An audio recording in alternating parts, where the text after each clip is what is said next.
I said who he played for. Y'all got it wrong for like 5 guesses. Oh, you did send us that one. Is he on the Exhibit 10 contract, or is that like? That's spooky. Why is it? You can get to Yuki because Yuki was a. Oh yeah, Caitlin Clark was there last night to watch Yuki Kawamura. Yeah, she was there to see Japanese Stockton. Yuki Kawamura. Now that's one name that's been popping up everywhere in recent times, and I bet you've been wondering why everyone can't stop talking about him, right? Well, here's a hint for you. Imagine a basketball game filled with some of the most fearsome giants. But Wiseman, what is you looking at, dog? How you not see that pass, dog? Dev, that would have been a great who he played for. I'm watching, I'm like, James Wiseman's a pacer? And then picture a 5'8" little man making them all look foolish. Great! Now you see that little magician in the mix. That's Yuki Kawamura. And he's currently one of the most talked about players in the NBA, despite still being on a 2-way contract. I know, right? Like, how did a guy with such an underwhelming height even opt to play basketball in the first place? And how the heck did he become so good at it too? Well, for Kawamura, it's been nothing short of an insane journey from where it all started to the blinding lights of the NBA, where he's currently making waves. A roller coaster, if you may, and we're about to figure it all out in this video. So come along, folks, as we take a look at this extraordinary Japanese wonder kid and his unusual journey to the top. But before we get into the nitty-gritty, kindly take a second to leave a like and subscribe to this channel to help us grow. This will make a huge difference to us, and in doing so, we can continue creating more new and exciting content for you guys. Done that? Great, now let's get down to business. You see, when Yuki first burst onto the scenes, questions were asked about his ability to cope with the ever-so-competitive game. But in reality, what everyone just wanted to know was if this little Japanese kid could really find his feet in a game dominated by giants. Well, he's certainly proven that he can beyond the doubts that were most certainly present. Dimes. Now this one was crazy, right? I don't know how he saw that one. Yeah, that's insane. To Huff. Yeah, now I don't know how he saw that. That is the most church league ass reverse right there ever from Huff. Put respect on J Huff, bro. But to understand how a 5'8" point guard all the way from East Asia is already making much waves in the NBA, we need to take a sneak peek into his journey so far. Born on the 2nd of May 2001 in Yamaguchi, Yuki Kawamura has always stated that his dream from the very beginning was to one day dazzle in front of a fully packed NBA arena. So it certainly helped that he started to show immense skill with the brown round leather ball from a pretty young age. In fact, he even got around to kicking off his career proper as a high schooler when he signed as a special designated player with the San Antonio Phoenix, a Japanese-based pro basketball team. This meant that while flying the colors of San N, the young lad was also free to represent his high school. Basically, San Antonio Phoenix just said, "Hey, you're a really talented lad, and we'd like to add you to our roster. Don't worry, you can still go to high school as a regular kid and even play for your high school team. But the catch is that whenever we need your services, you'll have to put on our jersey and play." It was a decent deal for the youngster indeed, and it certainly helped his confidence. I mean, you can imagine being a semi-pro baller in the midst of schoolboys. Automatically makes you the star player, doesn't it? Well, it sure did for young Kawamura, and he was obviously the driving force that led his Fukuoka Daiichi High School team to back-to-back all-Japanese high school championships. Oh, and as expected, he didn't really see much action in his early days as a Sanin youngster, but whenever he did play, he just had a way of leaving his mark. On his first game, he became the youngest player to ever feature in the B-League at just 18 years old. And then, to no one's surprise, he got on the score sheet soon, all over to become the youngest scorer in the league. But as one of the best youngsters in Japan, a move away from San N was almost written in stone. And after the 2020 season, the big boys came calling.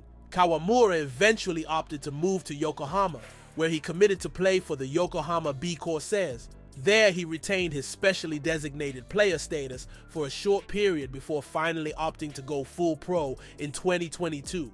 And that was when the legend of the 5'8" point guard really started to gain traction.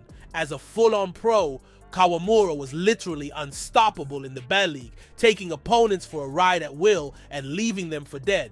That season, he garnered an extraordinary 19.1 points, 3.2 rebounds, and an impressive 8.1 assists per game to seal his status as the best player in the league.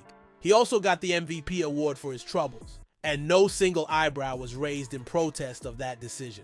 Oh, and no offense to the B-League, but at that point, it was already clear to everyone that Yuki was way too talented to not be playing in the NBA.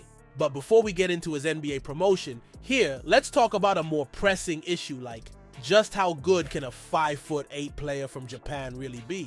Well, for anyone who's watched this wonder kid dazzle on the court, there's absolutely no more conviction needed, because with Kawamura, it's the more you see, the more you understand.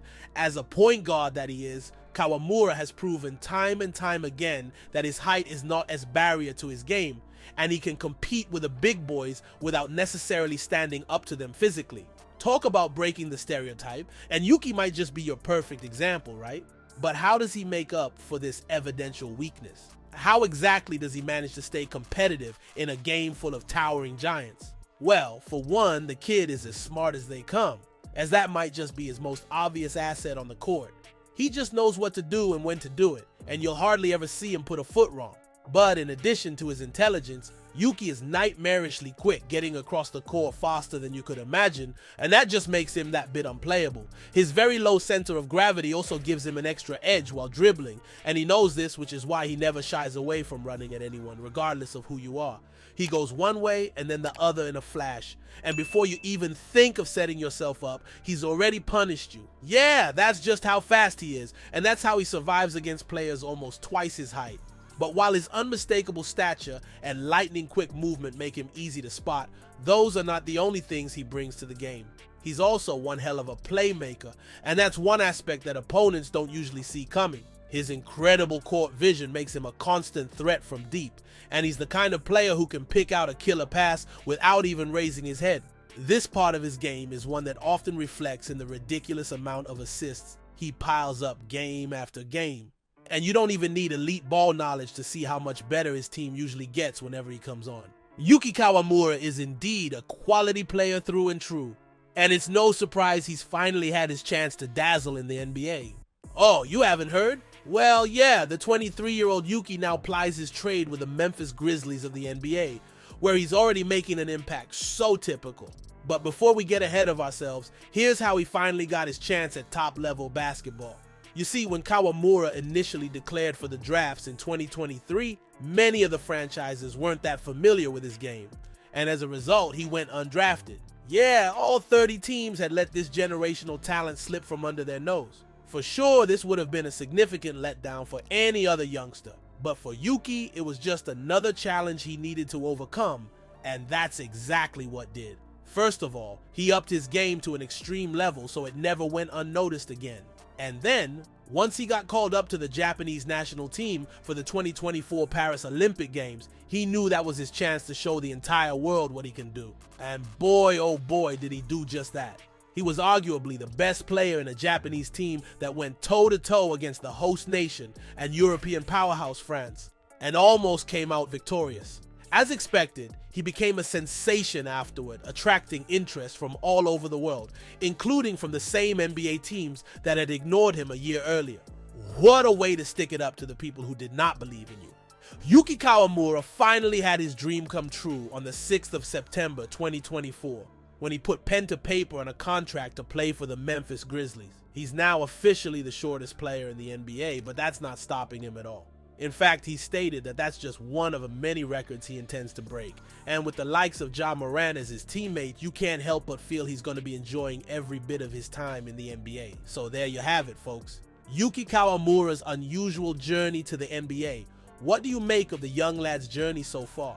And could he really find his feet as a 5'8" youngster in the world's most prestigious basketball league? Do let us know your opinion in the comments below, and don't forget to smash that subscribe icon for more exciting videos about your favorite NBA youngsters.